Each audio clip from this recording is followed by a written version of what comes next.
Fait croisé sur Eden Télévision et Diaspora FM, 26 minutes consacrées au décryptage d'un pan de l'actualité nationale. Vous le savez, Séverin Adjouvi n'est plus maire de la ville de Ouidah depuis le 30 juin 2017. Ainsi en ont décidé les conseillers présents à l'unanimité suite à la session extraordinaire convoquée par le préfet. Le vote s'est-il passé dans les conditions requises par la législation en la vigueur? C'est la principale interrogation que nous allons poser à notre invité. Peggy Dovik Dagba, bonjour. Bonjour à vous, Tranquillin Valentin, chers amis téléspectateurs, auditeurs, bonjour. Vous faites bien de mettre la lumière sur ce que sera l'essentiel de ce débat, parce que il faudra quand même que nous comprenions ce que dit la loi en la matière, et quels sont les éléments prévus par les tests législatifs en vigueur au Bénin pour permettre la destitution d'un maire. Vous n'êtes pas sans savoir que le Bénin a été secoué par cette vague de destitution des maires. Plusieurs maires sont passés à la trappe, on va dire, et le dernier en date, c'est celui donc de la mairie de Ouidah. Et pour en parler, nous avons avec nous ce matin Monsieur Aimé Tchefa. Il est docteur en sociologie, expert en décentralisation et en développement local, enseignant à l'université. Monsieur Aimé Tchefa, bonjour. Bonjour. Merci d'avoir répondu à notre appel ce matin. Merci. Alors dites-nous très rapidement la grande question, que dit la loi en matière de destitution au Bénin? Merci. Avant tout propos, je voudrais préciser que je suis sur cette tribune en tant qu'universitaire, pas en tant qu'animateur politique. Il faudrait que cela soit clair. Donc je resterai purement dans une dimension technique dans mon intervention. Alors, la loi numéro 97-029 du 15 janvier 1999 portant sur l'organisation des communes en République du Bénin dit en son article 53 « En cas de désaccord grave ou de crise de confiance entre le conseil communal et le maire, le conseil peut, par un vote de défiance à la majorité des 2/3 des conseillers, lui retirer sa confiance. Le vote a lieu à la demande écrite de la majorité absolue des conseillers. Le préfet, par arrêté, constate cette destitution. » Donc voilà ce qu'a dit la loi. Voilà sur la destitution. Donc voilà le siège même de la destitution, on va dire, utilisé par les contestataires, par les frondeurs. Mais oui, comment en arriver là? Quelle est la matérialité? Quelle est la procédure pour constater, par exemple, eh bien, cette crise de confiance entre le maire et ses conseillers? Bon, en fait, disons que la loi reste muette sur cet aspect. Qu'est-ce qui est appelé fondamentalement crise de confiance? La loi ne l'a pas dit. Quels sont les faits pouvant être confondus à une crise de confiance et quels en sont les indicateurs? La loi ne l'a nullement précisé. Dès lors, cela pourrait prêter fin à la polémique, disons à des demandes tendancieuses, disons même à des règlements de comptes politiques, disons même à tout ce qui pourrait éventuellement entraver la bonne marche de l'organisation, aussi bien institutionnelle que politique, au sein de nos conseils communaux et ou municipaux. Donc, en cette matière, juste un oui ou un non, ou une position défendue par le maire pourrait conduire à sa destitution. C'est possible. C'est possible. C'est possible. Mais il faut préciser que là-dessus, les conseillers demandeurs, moi je dirais pas frondeurs, les conseillers demandeurs avancent toujours des arguments pour expliquer leur demande. Dans le cas d'espèce, leur argument reste fondé par rapport à 3 faits, énumérés selon eux, ou faits identifiés selon eux.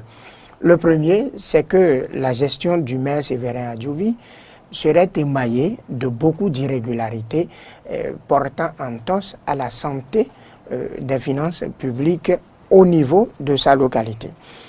La deuxième, c'est que sa gestion reste scrabreuse et n'associe pas tous les acteurs du territoire. Et en troisième lieu, il n'y a nullement de brin de démocratie.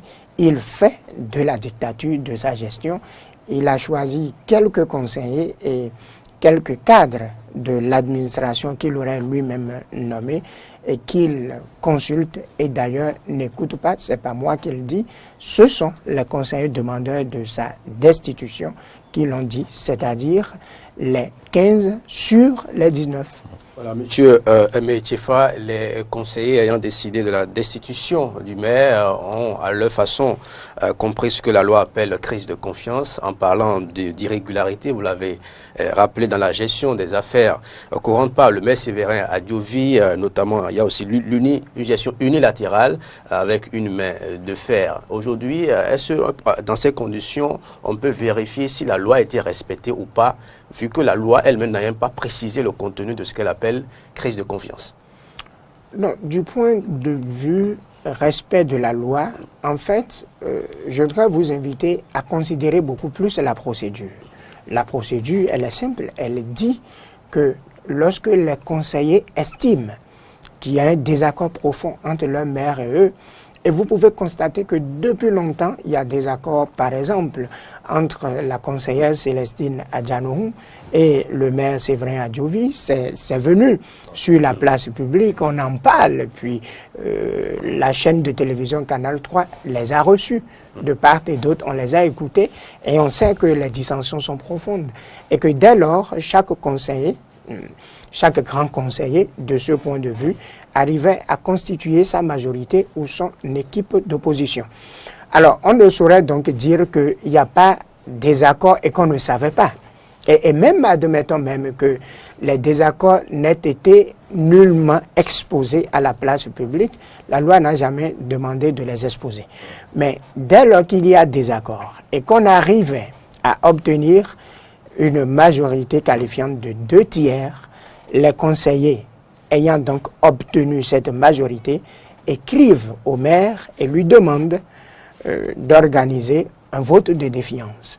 Et dans le même temps, le préfet de département, qui est l'autorité de tutelle et qui assure donc de ce point de vue la tutelle à travers le contrôle de la légalité et l'assistance conseil, vient à ce conseil donc qui siège pour le vote de défiance et constate donc si le maire a été destitué ou non. Je crois donc que la procédure juridique en la matière a été respectée, de mon point de vue. Oui, là-dessus, allons dans le ventre de l'expression même désaccord profond. Le préfet, lui, il constate quoi comme désaccord profond? Est-ce que c'est juste la missive envoyée par les conseillers qui ne sont pas d'accord, ou lui-même, il est amené à toucher du doigt la matérialité même de ce désaccord profond? Lui-même vit sur l'espace territorial et dans maintes des cas, il essaye d'inviter les protagonistes. Il a même un rôle de conciliateur. Bien sûr, assistance conseil, de les écouter, de chercher à aplanir les différends, de chercher à arrondir les angles. Et c'est lorsque tout cela s'avère vain, tout cela s'avère impossible, et lui et les conseillers n'ont plus le choix, que maintenant ils vont au vote de défiance. Mais qu'est-ce qui peut réellement être mis dans des accords profonds? Je ne saurais le dire. Mais là, est-ce que la porte n'est pas ouverte à la lutte politique ouverte? Parce que le maire est peut-être d'une obédience contraire à celle des conseillers, ou un peu, en l'occurrence, celle de la conseillère dont vous avez parlé tout à l'heure. Est-ce que là, franchement, la loi n'a pas péché en laissant faire, franchement, la politique aérienne au sein du conseil communal? Non, je ne saurais dire qu'elle a péché, mais disons, elle est restée vague et imprécise de ce point de vue-là. Oui, mais c'est pas un péché, parce que de ce fait, beaucoup de choses peuvent être faites sous le coup de désaccords profonds. On va changer, chaque fois ce sera la valse des maires, si on peut dire. Bon, cela pourrait être un facteur explicatif de tout ce que nous pouvons observer. C'est-à-dire que si la loi était restée précise, par exemple, l'article 54 de la même loi, c'est-à-dire la loi 97-029 du 15 janvier 1999 portant organisation des communes en République du Bénin, son article 54 dit « Le maire ou l'adjoint qui commet une faute lourde peut être révoqué de ses fonctions. » Là, c'est de la révocation qu'il s'agit. Il s'agit de la révocation et non de la destitution. Et l'article 55 dit constituent des fautes lourdes au sens de l'article ci-dessus, les faits ci-après. Utilisation des fonds de la commune à des fins personnelles, prêt d'argent effectué sur les fonds de la commune, faux en écriture publique, refus de signer ou de transmettre à l'autorité de tutelle une délibération du conseil communal, vente ou aliénation abusive des biens domaniaux, toutes autres violations des règles de déontologie administrative. C'est plus que clair. Ben, cela n'a pas été fait en ce qui concerne la destitution.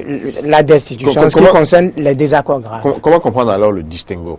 Quand il s'agit pour l'autorité de révoquer le maire, on a listé, on a fait le listing des fautes lourdes, des éléments constitutifs de fautes lourdes. Mais quand on parle de destitution, la porte est laissée ouverte.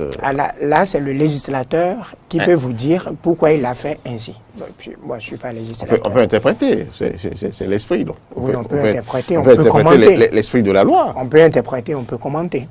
Dans tous les cas, ce qui est perceptible, c'est que lorsqu'il n'y a plus entente au regard de la vision communale ou au regard de la démarche à adopter pour arriver au processus du développement, parce que les acteurs du territoire, quel qu'en soit leur rôle et leur dimension, lorsque vous allez élaborer la grille des acteurs, il faudrait qu'il y ait un minimum de consensus sur la démarche du développement local et surtout la vision en ce qui concerne le rôle que chaque acteur est appelé à jouer au regard de son statut pour pouvoir impacter le processus global du développement local. Alors, lorsque les dissensions en arrivent à un niveau profond ou que les désaccords sont perceptibles, il est du ressort d'un certain nombre de conseillers de demander la destitution du maire. Il faut le préciser aussi, ce n'est pas un poste à vie ou que ce n'est pas un poste suffisamment stable.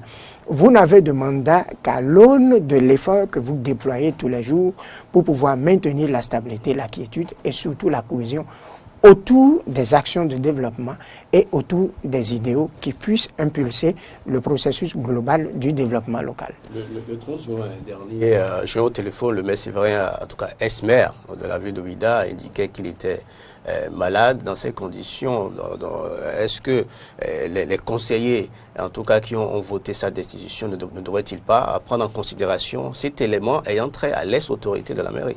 Oui, pourquoi pas. Mais dans le même temps, une autre question pourrait subsister et demeurerait même beaucoup plus préjudiciable. Pourquoi c'est maintenant qu'il tombe malade?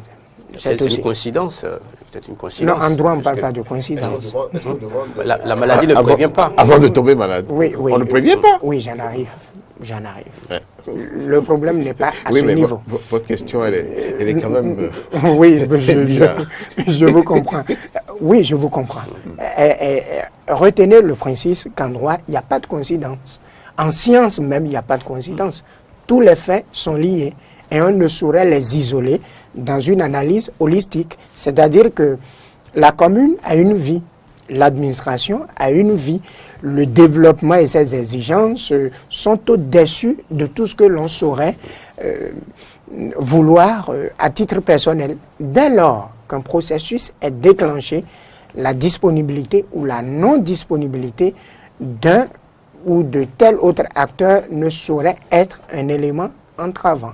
Et le maire Séverin Adjovi lui-même sait très bien qu'il était sur une braise suffisamment chaude et que, au regard des ardeurs et du niveau où ils étaient montés, qu'il fallait plutôt avoir suffisamment de santé pour faire face aux injonctions, pour faire face aux besoins de l'heure. Donc, de ce point de vue, nous sommes à un niveau de décentralisation qui est la commune.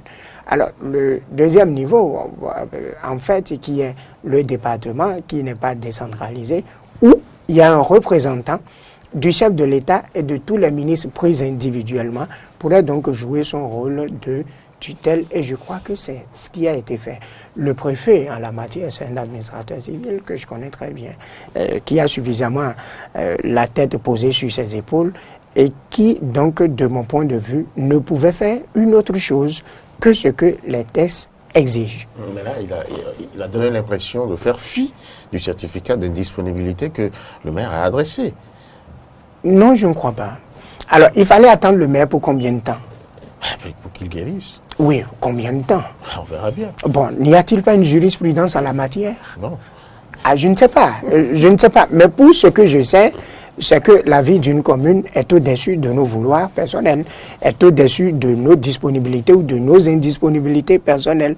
Et que lorsqu'un processus du genre est déclenché, voir les choses ainsi serait une façon de vider le dossier de son contenu ou de son ressort politique, alors qu'il en a, le dossier a un contenu ou un ressort politique, que politiquement, cela soit perçu comme un éventuel risque de laisser, par exemple, 1 ou 2 journées au maire Séverin Adjovi, qui, de son manteau de négociateur, avec la perfusion que vous connaissez, pourrait peut-être arriver à obtenir une autre inflexion des cartes ou des tendances en sa faveur. Donc alors, là, vous validez alors la thèse de ce que la politique est entrée en jeu. Nous sommes sur Il fallait un profiter territoire. de la faiblesse du maire en ce moment-là pour avoir... Non, pas de la pour faiblesse. atteindre l'objectif. Parce que Non. quelqu'un qui est malade et qui n'a pas la possibilité Non, quelqu'un qui de dit négocier, non, de se quelqu'un- défendre. Non, quelqu'un qui dit qu'il est malade. il envoie un certificat quand même médical. Oui, je suis d'accord. Le certificat reste à tout point de vue un papier en qui je donne beaucoup de foi. Alors, pour autant, qu'est-ce qu'il faut faire? Il faut attendre qu'il produise le certificat contraire pour pouvoir... C'est de ça qu'il s'agit. Est-ce que si le mis en cause était du côté, on va dire du bon côté, le préfet n'aurait-il pas différé l'acte? Ah là, c'est le préfet qui pourrait vous le dire, pas moi, puisque je ne suis pas à sa place. Mais ce qui est évident, je continue par le dire, le territoire, après tout, a un ressort politique. Les acteurs que vous voyez à ce niveau sont des acteurs politiques. Les questions en jeu sont des questions juridico-politiques. Et même le développement, dans une dimension holistique, a également un ressort politique ou a même, premièrement, un ressort politique qui tend à avoir du point de vue économique, social, environnemental, culturel et technologique pour faire tous les paliers. Mais il est d'abord et essentiellement politique. Dès lors, en voulant étudier cette question, il ne faut pas qu'on cherche à vider tout le ressort politique ou l'aspect politique qu'un dossier du genre pourrait avoir, parce que pour moi, c'est un dossier holistique et global. Monsieur Emetifa, le maire révoqué, c'est bien cela, hein? Le maire révoqué... Non, il n'est pas révoqué. Il est destitué par ses pairs. Les conseillers, ses pairs, oui. Peut-il recourir à d'autres juridictions pour sauver, en tout cas, son fauteuil? Oui, pourquoi pas. Que prévoit la loi? Oui, pourquoi pas. S'il veut, d'ailleurs, il aurait parlé de possibilité de recours. Je ne sais pas s'il a déposé un recours, mais s'il veut, il peut le faire. Mais j'estime que, au-delà de tout ce dont nous sommes en train de parler, ce n'est pas ça qui est important. Ce qui est important, c'est d'offrir le cadre nécessaire, le cadre idéal à la bonne cohésion au niveau de sa commune pour que la dynamique communautaire joue effectivement son rôle. C'est de la dynamique communautaire. Il est là depuis combien de temps? Celui qui viendra, il serait là pour combien de temps? Au regard de tout ce que nous sommes en train de dire, c'est à mon avis la question la plus importante, parce que dans le processus du développement et surtout du développement local, nul ne serait de trop, nul ne serait de peu, nul ne serait indispensable. C'est une roue qui tourne, elle tournera avec ou sans vous. Et ce qui est important, c'est de savoir le rôle qui est dévolu à chaque acteur et lui donner le cadre nécessaire pour pouvoir jouer ce rôle, remplir ses obligations et sa mission. Peggy a dit tout à l'heure que la politique serait mêlée à la chose. Le Bénin n'est pas le seul pays où la décentralisation a cours. Au Burkina Faso, en Côte d'Ivoire, au Togo. Mais pourquoi c'est chez nous? Le Bénin est finalement passé maître d'institutions. Et l'année sous le gouvernement de Bouni Yahi, tout le temps, on en a parlé. Avec ce système encore, ça a repris de plus belle. Non, je ne crois pas que vous soyez allé ailleurs pour constater ce qui se passe. Je ne suis pas sûr. Nous le savons. Nous sommes journalistes, nous nous informons. Le Burkina Faso n'est pas loin. Le Togo est à côté. La Côte d'Ivoire, nous sommes aujourd'hui avec le numérique. Avec le numérique, nous sommes informés de tout. Ok. La façon dont on parle de la destitution des maires au Bénin. Je commence tout de suite par vous dire que le Togo a fait la décentralisation sur papier, mais que malheureusement, il n'y a pas de décentralisation au Togo.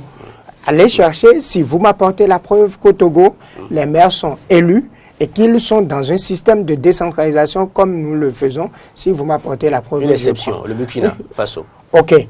Parlant du Burkina Faso, du Mali, du Madagascar, de la Côte d'Ivoire, ne prenez pas les destitutions seules. On vous parle plutôt au niveau local, on vous parlera de la dynamique du développement local. Et que pouvez-vous entendre par dynamique du développement local? L'ensemble des faits, l'ensemble des phénomènes qui dessinent le visage que doit avoir la collectivité locale et comment cela pourrait se passer à l'intérieur de chaque collectivité locale pour le développement. Comment ça bouge?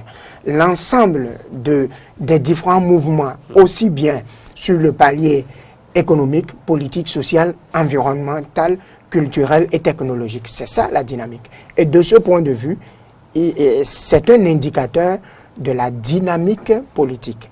N'oubliez pas qu'à l'avènement de chaque nouveau régime, vous observez ce phénomène-là qui est donc un phénomène cyclique. Oui, un phénomène cyclique pour rester collé à la dynamique politique de l'heure, à la demande des acteurs politiques et qui rend compte de la capacité de chaque maire ou de chaque élu local à un niveau aussi élevé par rapport aux exigences du développement local, de sa capacité à pouvoir négocier le pouvoir politique. Lorsque vous en étudiez le jeu des acteurs, je crois que ça présente quelque chose de très intéressant pour l'expert qui s'y connaît. Justement, par rapport à tout ce que vous avez dit, quand on observe les pays cités, le Burkina Faso, le Togo, la Côte d'Ivoire et autres, comment noter cette différence avec nous? Parce que là-bas, cette dynamique du développement local se passe mieux là-bas que chez nous. Non. Je ne crois pas. De mon point de vue... On n'a pas eu vent de cette destitution, de cette rage de destitution dans ces pays-là. Vous n'avez pas eu vent. Ouais. Si vous êtes en Côte d'Ivoire et qu'il n'y a pas... Le Kuala Probo n'est pas venu... Non, comprenons-nous bien, M. Tchefa. Comprenons-nous bien, M. Tchefa. Ce n'est pas... On ne cite pas, on ne met pas en avant absence de problème dans ces pays. Mais ici, ce que nous notons, c'est la trop grande dose politique dans le développement local, qui amène aujourd'hui à cette furie de destitution. Et qu'on ne note pas ailleurs. Les problèmes peuvent avoir d'autres noms ailleurs. Mais ici, le nom ici, c'est la destitution. Non, émettez une hypothèse. Ouais. Si vous émettez une hypothèse, je serai d'accord. On pourrait s'entendre. Oui, je serai d'accord avec votre démarche. Mais si vous affirmez, sans aller voir de l'intérieur, parce que vous êtes en train de voir de l'extérieur. Je vous suggère de voir de l'intérieur. Je vous ai dit, le maire Séverin Adjovi, il est là, ça fait combien de temps? C'est son deuxième mandat. Bon, alors, qu'est-ce que vous voulez? C'est pour vous dire, la dynamique territoriale pour le développement local, elle est très forte. Et mais là, cette instabilité-là, n'a-t-elle pas un impact sur le développement local, finalement? Finalement. Non, est-ce que c'est une instabilité ou bien une dynamique? Il faut savoir nommer les choses conformément à ce qu'elles sont. Bon, aidez-nous à comprendre. Et il faut savoir utiliser les concepts appropriés. Quel constat faites-vous en tant qu'expert? Moi, je parle de dynamique territoriale pour le développement local ou de dynamique du développement local. Je ne parle pas d'instabilité parce qu'en fait, la réalité est que lorsque les acteurs ou lorsque vous appartenez à une même organisation et que vous décidez, vous disposez du pouvoir de décider de qui prendra le lead, je crois que cela est un avis pour les autres qui viendront. La personne, quelle qu'en soit sa force, quelle qu'en soit sa capacité, qui remplacerait au regard d'une élection, d'un processus électoral, le maire Séverin Adjovi serait très bien consciente que cette personne, qu'elle est assise sur une chaise éjectable et qu'elle est obligée de négocier, qu'elle est obligée de remplir sa mission conformément à un cahier de charges, non seulement officiel, mais également officieux, avec ses pairs qui l'ont porté à cette place. De mon point de vue, c'est très intéressant. Bonjour les combines alors? Pas du tout. Ce n'est pas une affaire de combine. C'est plutôt une affaire d'entente pour pouvoir assurer le développement local. Vous étiez en train de parler des exemples. Est-ce que vous savez, par exemple, qu'au Rwanda, les maires des communes à statut particulier, les plus grandes communes, sont plutôt nommés et non élus? Le gouvernement attend, ou le pouvoir exécutif attend, et lorsque les élections s'organisent, les conseillers municipaux ont fini d'être élus. C'est le chef de l'État qui prend un décret pour nommer parmi les conseillers élus les maires des communes à statut particulier ou des municipaux. Alors, de ce point de vue... Là, nous sommes dans une démocratie régentée. Je ne sais pas si elle est régentée. Ce que je sais, c'est que dans leur décentralisation, c'est comme cela que ça se passe. Si vous voyez que c'est régenté, alors vous ne faites qu'apporter de l'eau à mon moulin. Par rapport au Bénin, où c'est suffisamment ouvert. C'était tellement ouvert qu'avant, c'était possible que vous, Peggy, Ludovic Dagba, sans l'impulsion d'aucun parti politique, vous pouvez vous porter candidat dans votre communauté ou dans votre communauté d'adoption pour devenir maire. Et on connaît beaucoup de maires par le passé qui étaient venus en candidat indépendant et ont réussi à se faire élire. Donc, de mon point de vue, ce sont des atouts qu'il ne faut pas griller parce qu'on veut faire comme les autres. Vérité en deçà des Pyrénées, erreur au-delà, lorsqu'il s'agit de comparer les normes de développement propres à chaque peuple et à chaque culture. On parle déjà de la succession de Séverin Adjovi. Comment vous, en tant qu'expert, avec quel regard vous voyez cette élection? Bon, je ne dispose pas d'une boule de cristal. Cependant, je sais qu'il y a deux grands éminents candidats. L'honorable Venance Ningla, puis l'honorable Célestine Adjanohu, qui dispose suffisamment de points, je ne sais pas, je sais que les deux en disposent, qui dispose suffisamment de background en termes de ressources managériales, je sais que les deux en disposent, parce que les deux ont fait leurs preuves un peu partout, on les connaît. Et puis ils ont un background politique important. Donc, ils ont, je crois, à mon avis, beaucoup de choses à faire valoir. Toutefois, au regard de ce qui se dit, au regard de ce que j'entends, sans pour autant aller voir de l'intérieur, permettez-moi de rester superficiel, l'honorable Célestine Adjanohu aurait une petite légère avance sur son second protagoniste. Pourquoi vous le dites? Sur quoi vous basez-vous pour le dire? Je vous l'ai dit, je ne suis pas allé voir de l'intérieur, sur la base de ce que j'entends, sur la base de ce qui est souvent dit. C'est suffisamment subjectif? Bien sûr, c'est subjectif. En science, on parle de la subjectivité pour en arriver à l'objectivité. Mais est-ce qu'on ne pourrait pas comprendre que, bon, depuis un moment, parce qu'il y a déjà une première tentative de destitution qui a échoué, elle était toujours aux manettes, et là maintenant ça a réussi. Est-ce que c'est pas tirant l'effet de ces faits-là? Qui était aux manettes? Bon, Madame Célestine Adjanohu. Bon, c'est vous qui estimez qu'elle était aux manettes. Pour ce que je sais, en tant qu'acteur clé, elle prétend prendre ses responsabilités et jouer la partition qui est la sienne dans cet orchestre. Et vous voyez le jeu lui être facile quand elle va réussir à prendre... En politique, rien n'est facile. En politique, rien n'est facile. Quel qu'en soit le niveau où vous vous placez en termes de gestion et de dynamique territoriale, rien n'est facile. Elle sait très bien et qu'elle a des cartes très difficiles en main. Et elle sait très bien qu'elle a un seul joker qu'elle ne saurait griller pour une affaire de banalité. Et quelles sont les insuffisances, on va conclure sur cette question de la loi sur la décentralisation à corriger après avoir vécu cette série de destitutions des maires? Là, vous me posez une question essentiellement difficile et puis il y a eu plusieurs forats bilans sur la mise en œuvre de la décentralisation, le contenu de nos différents tests suffisamment passé à la loupe des experts. Je crois qu'il y a beaucoup de choses à corriger. Depuis 1999, disons bientôt 18 ans, ces tests-là nous ont permis d'organiser plusieurs élections municipales, communales, locales.